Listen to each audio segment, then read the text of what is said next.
My name's Casey Nichols. I own WaterJack Marine Construction. I've been building docks on Lake Wylie since 2003. I started WaterJack before Carrie and I met, and the company has grown considerably because of the ideas that Carrie's had that's kind of pushed me in a direction that I maybe wasn't comfortable. She's a bigger part of the company than she lets on.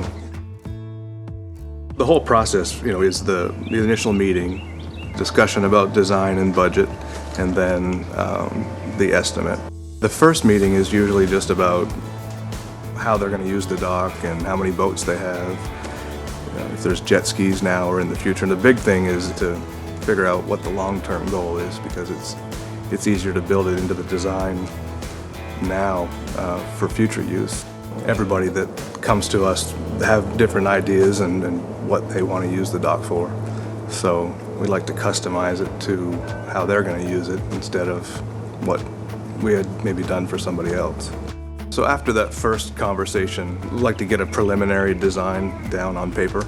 Everything that I work with is all in CAD, so it's easy to take and turn and resize things. We're not jotting things down on graph paper and pencil anymore. We use SketchUp and different layout programs that that make communicating back and forth with customers so much easier than if I had to do it on paper. Some of the more complicated jobs, I'll build it on CAD and work out a lot of the things that the guys in the field would run into and scratching their head. I can build it on the CAD program. It's easier and more efficient time-wise.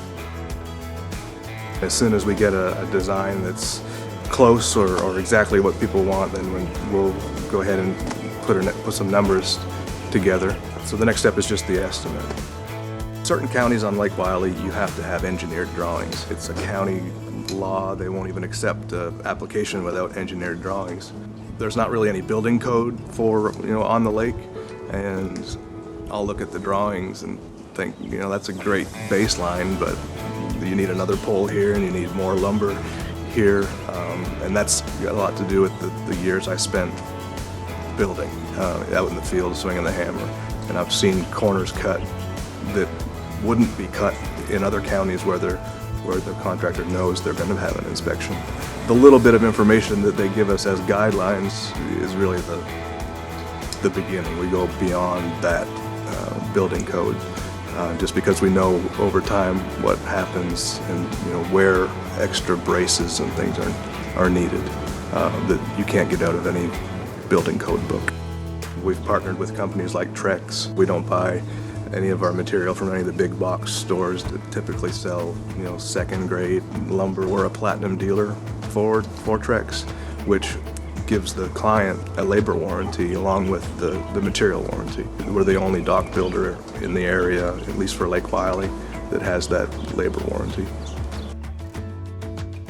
We go to the Miami Boat Show, the Fort Lauderdale Boat Show, and some of the builder shows. Trex puts on a lot of contractor type seminars that we go to and try to keep up with all the trends. So we've found and been first to bring to the area several things like the flip down cleats, safety cleats, and hidden fasteners.